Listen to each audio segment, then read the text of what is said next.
Hello, my name is Justin Bright. Welcome to Kerbal Space Program version 1.10.1 in my next small step RP-1 career mode playthrough.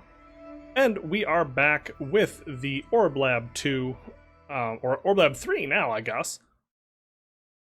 Having finished up our crew duration of 60 days, which, oh look at that, it actually is holding on to this. That's excellent. I found that sometimes this actually works the way that I hope that it does. Not always, but occasionally, yeah. So yeah, we have a little bit of electric charge. I'm just kind of allowing it to rotate around a little bit right now. I'm just not that concerned about the solar power. We've got another day's worth of that before we have to worry about it. But yeah, we are about to finish our 60 days in space milestone, which is just fantastic.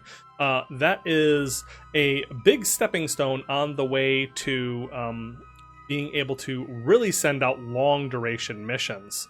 So yeah, that's pretty damn exciting, and I'm really thrilled that we were able to get that knocked out. And then I don't have to like force complete any project contracts or anything. Looks like our crew count record has increased to 5, which I could still do inside the Apollo capsule. I think I've been told that the Apollo capsule, the Block 3 that I'm using, wasn't necessarily meant to have, more than 3 crew sent out by default. Like it's, I guess that's like a rescue number or something like that. So I'm not 100% sure what the parameters are supposed to be for the Block 3, but I could, in theory, send up 5 crew on it, and that would be fine. So yeah, contract complete. That got us nearly 1 million funds. Wow, that's actually a lot more than I thought it was going to be. So yeah, that's exciting stuff. So we are kind of on our way with that. Yeah, so with that done, let's kind of take a look at our stats. It looks like we did great. We did pretty darn good as far as the materials that we have. We still have some liquid hydrogen, liquid oxygen that we can use for our fuel cells for the Apollo modules. So that didn't get taken down all that much, which is exciting. We are running out of power, but that's mostly just because this is rotated around to not be pointed at the sun. In real life, that's something that you really have to deal with. Like, you have to deal with moving, like constantly rotating yourself around so that your solar panels are pointed towards the sun, or putting yourself in an orientation where the only change in orientation that needs to happen is the rotating of your panels, which I am clearly not in. So yeah, very exciting. I'm just getting us around into the sun so that it's a little more interesting to watch as I, now I just need to rotate this whole craft around. Okay, just controlling from, well, it looks like now I've got all my darn, I've got all the darn, RCS working. That would have made my life a lot easier when I was trying to, hey, it stopped. They were all working, but then they stopped. Like, it was active. I was just literally talking about it. I don't know what happened. I don't know. That's very bizarre. These are 305.6 ISP RCS, which is a little bit less than this. So I'm wondering if it's just like a different fuel, maybe, and it's out of said fuel. This is 296.1, so I've got like some that are Aerosine and NTO, and some that are something else. I think this one was well, this is the vessel that had that thing on it, so that was Aerosine and NTO, but maybe I've just run out. So anyways, weird aside as I troubleshoot that in real time, but yeah, I'm just rotating this around just a little bit so that we have a little bit more sun. There we go, rotating that around. We don't need this to be perfect, we just need this to be pretty good as far as our solar panel exposure so that we make sure that we have plenty of power when I leave this thing, which we will be doing here shortly. Alright, I'm having some trouble moving stuff around using the stock menu, so I'm just going to use Ship Manifest, which I don't remember installing, but we absolutely have. And this just makes it so much easier to actually transfer stuff. So, from this modular tank, we are going to send it out to the 2 avionics modules. One way back here on the end of this, of Orblab 1, and one of the Orblab 1 module, and then one on the front of the Orblab 2 module. And we are just going to send it over. Transfer. There we go. Beautiful. That was easy. Yeah, so there we go. Now we have full tanks of Aerozine and NTO in our service module, so that the Orblab 1 and 2 can transfer around a little bit better. Let's see, what else can we move around?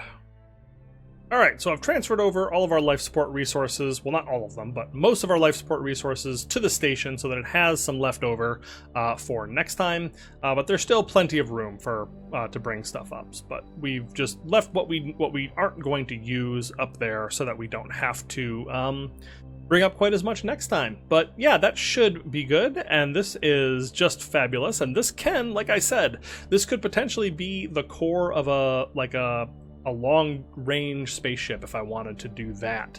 I could connect like an engine stage through this docking port here and have it just kind of push forward and that sort of thing. So that might be really cool. I might just launch something new. It really depends on kind of how things go. But yeah, so yeah, having this in orbit is fantastic. This is my space station for orbital science for now, for whenever we need to send crew up to the low Earth orbit, and it can serve as a model for future designs of this type. But for now, we are going to send Elvira, Stanley, and Christine on home, and you've seen me land a bunch of Apollos at this point, so unless something terrible happens, I will see you on the ground. So we'll call this one Mission Success. All right, and now we're back with a test launch, 3, 2, 1 ignition. And we have liftoff of my Paladin 2C first stage here, which is based on the Saturn 1B. But up on top, we are testing a brand new rocket, which is like the first time I've done that in what feels like forever. So we're just going to hustle this along a little bit because this is not a mission that's actually going anywhere. There's just a big nose cone, and this thing is just going to probably fly either back towards the moon, either towards the moon or just straight back down towards the ground, one or the other. But yeah, I am testing a brand new Russian engine, the RD-57, which is a lovely upper stage that I got a little bit better performance out of for an upcoming mission that I'm very excited about. So we are just about to see if this thing is able to fire up at all. 3 seconds, 2, 1, separation, ignition. And we have a solid ignition of the RD-57 engine, which I have thrown additional telemetry on, as well as additional pre-flight, so that we can hopefully get this thing to burn as much as possible on this launch. So yeah, this is literally the ship. It's just a big nose cone on the top of avionics and so forth. I haven't launched a pure test flight vessel in a really long time, so this is kind of a fun new thing. This thing started with like a 50% failure rate for full burn, so there's a very strong chance that this thing does not make it all the way to the end of this burn. But every data unit that we get is a positive thing for the launch that we have upcoming. And what it is it is a test and celebration of the advent of radiators. We are going to send a vessel directly to Mercury, to orbit. Yes. So that is something that is coming up, and it is probably going to beat the slow craft that I have on its way out there. The Hermes 1 Mercury is still on its way out there, and it's still got maneuvers there to test and see if that's going to work, and try to get out to Mercury with a couple of different flybys, and I don't know, I have no idea if that's actually going to make it or what, but this is probably going to beat it there, because I'm going to be able to send liquid hydrogen using vessel all the way out to Mercury without any shenanigans whatsoever. Like, I probably could have tried for a flyby, but I just wanted to just beast this out there with my best engine, and yeah, I was able to put something together that had the Delta V for it, sending out the a little Agena liquid fluorine engine, that config with radiators on it, and we're just going to test. Like, it's a basic Voyager platform that we're going to be sending,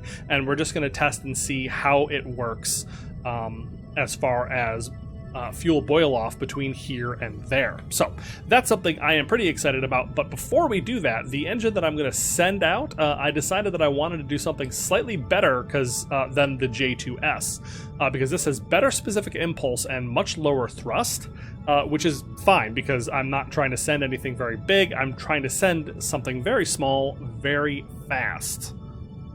So that is the plan for that, and I wanted to use this, and look at that. There we go. I've also, for the first time, realized that there was a waterfall config. Like, you can actually toggle it over to be for hypergolics as opposed to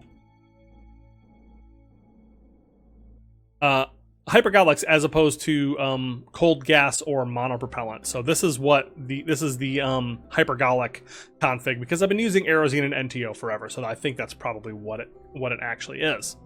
So we can go ahead and kill that rotation. And there we go. So we are in orbit. We've got one good burn behind us. That got us almost 1,000 data units, which is exciting. But I want to run this thing to failure. It occurs to me that I probably could have packed on enough fuel to like go over the burn time and guarantee a failure. But I didn't do that because I think the failure would gives you a lot of data units. But I didn't think that part through. I just figured I would burn this thing for the full 800 seconds and see if that gives us a good amount of data. But yeah, this engine has been lovely so far. We've got 10 ignitions, so I could probably just like try to ignite it until failure, but that feels a little bit cheesy. So what I think I'm going to do is I'm going to plot a maneuver towards the moon and just like smash this thing into the moon. We're just going to make this a lunar impactor just for the sake of testing it, and I can easily get us a maneuver that would require exactly the amount of delta V that we have. So that's kind of my plan.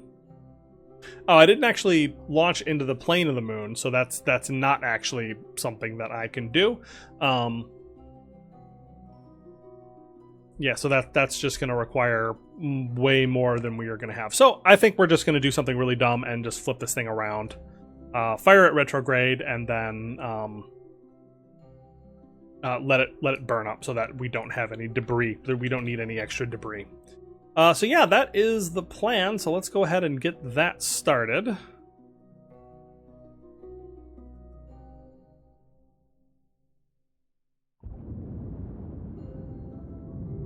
All right, we've got a good second ignition, and now we are going in the opposite direction. And I'm just gonna turn up the time warp, and we are just going to push this right back down. Yeah, because this is a really nice contender for kind of a contemporary. It's like 4 times as powerful as an RL-10, ish. A little bit less than 400 kilonewtons of thrust, a little bit more specific impulse than the RL-10 or the J2. So yeah, it's kind of kind of in between. The RD-57 was intended for the N1 Block S. It was a study in 1965. There were supposed to be a bunch of them used together, probably to do something very similar to what the J2 does. But yeah, I'm not recreating any N1s. But this is a lovely engine, and I like the fact that it has a lot less thrust than the J2, but is a little bit more powerful than the RL-10. A little bit better than the RL-10. All right, so there we go. We have expended this entire stage. We have 1,300 data units, which is just lovely. So hopefully, fingers crossed, that is going to mean that we have no issues on our next launch. I have no idea what that number is going to mean, but it still looks like we have about a 10% failure rate. Thank goodness we have 11 ignitions on this thing. So fingers crossed that is going to be able to work, but this is going to be pretty failure prone until we get up there in the data. But yeah, that is a successful test. So this big stage is now going to come right back down and burn up in the atmosphere. Or actually, it's probably not going to burn up in the atmosphere. It's probably, I've slowed down enough that we're just going to smash into the ground. There we go. Flipping around. Ooh, nope. Absolutely burned up in the atmosphere. All right, we are here now with the Hermes 3 Jupiter spacecraft, which is here to get into orbit around Jupiter, and maybe do some fun stuff of bouncing around on the different vessels or the different celestial bodies here at Jupiter that might be here to see. So we've got a couple different moons that we could take a look at, and maybe, just maybe, we will get to actually visit some. So I have an alarmingly low perigee here or perigove here. 155. We're still well over the atmosphere height, but that just looks just terrifyingly low, and it's low enough that it's actually starting. You can see that this is not as round as it could be. Like you actually see some of the angles. So I don't know. Maybe it's just a little terrifyingly low, even for Kerbal Space Program. But yeah, if we throw in some retrograde, let's see what we can do to visit some of the different moons here. So one thing that we're going to want to do is we're going to want to get into the inclination of the different moons here, way out near the edge of the sphere of influence. That will make our life a bit easier. So let's see if we can't do that now. We only have a 3-degree relative inclination, but and look at how easy that comes off out here, this far away. So I'm just using RCS to kind of burn slightly anti-normal, and that is just reducing our relative inclination pretty darn quickly. All right, but unfortunately there's a limit to how much we can get done on that one. Probably because we're just really far away from the, because we're not in the right plane right now, right? Like we're up above that plane, so we can't actually insert into the exact 0-degree relative inclination because we're not there. But we were able to change our inclination a little bit, which is a good thing. So let's see what we can do about transferring to Callisto. All right, so step 1 is to get us down into a at least roughly pretty close orbit as far as altitude. That puts us into, that will give us an apogee of 1.8 billion meters, 1.9 billion meters, which is yeah, numbers that are a little bit weird. 1.9 gigameters, I guess. Numbers that are a little bit weird for me to be talking about because they're so different from everything else that I'm used to. But my plan is that I get just a little bit above the altitude of Callisto, and then I can use that to, once I'm there, then I'm not like taking forever and ever to like swing up into, what do you call it? Swing up and around and orbit Jupiter. I want that to be pretty quick, because this can take like a long time if my orbital velocity is not that fast. So I'm gonna come down, we're gonna brake, and then I'm gonna see what our flybys might look like, because that's all I'm really looking for. I'm only really looking for flybys of these. I'm not planning to like orbit anything. If I can just get quick little passes through a couple of these just for fun, I think that is going to be really great success. So let's make a plan for this. This is going to be 85 days is when we are finally going to be getting down to the closest approach to Jupiter. So let's just go ahead and put in a alarm clock for that. There we go. And yeah, before we get to that, we're going to be doing the Pioneer Jupiter, which is getting close to the same spot. All right, the Pioneer Jupiter is on its way in through the Jovian system, rotating just slowly. I'm just not too worried about that happening here, but you can see just little glimpses and glimmers of the sun reflecting off of the Jovian moons as we are passing through this space. It's just a little bit of an eclipse here, but we are 1 day and 20 hours away from our closest approach to Europa, which is, I'm not sure that we're going to be able to see a whole lot, but we are just passing by Jupiter now, and there it is, ladies and gentlemen. That's the shot. That is 100% the shot for the thumbnail. Oh my gosh, look at how cool this is. So we are passing close to Jupiter. Just passing by, doing science as we go, sending that back home, managing to transmit everything back in a nice big hurry with the big level 5 S-band satellite or antenna on the end here, so you can just see how long it's been since we launched this. But yeah, there it is. There's Jupiter as we pass that, and this is as close as we're going to get. Still pretty far away, not close enough to finish that contract, but we are about 8 hours away from our target of Europa, which is right there. That little glimmering dot is Europa, and we're not going to see too much more than that, unfortunately, but you can just see it.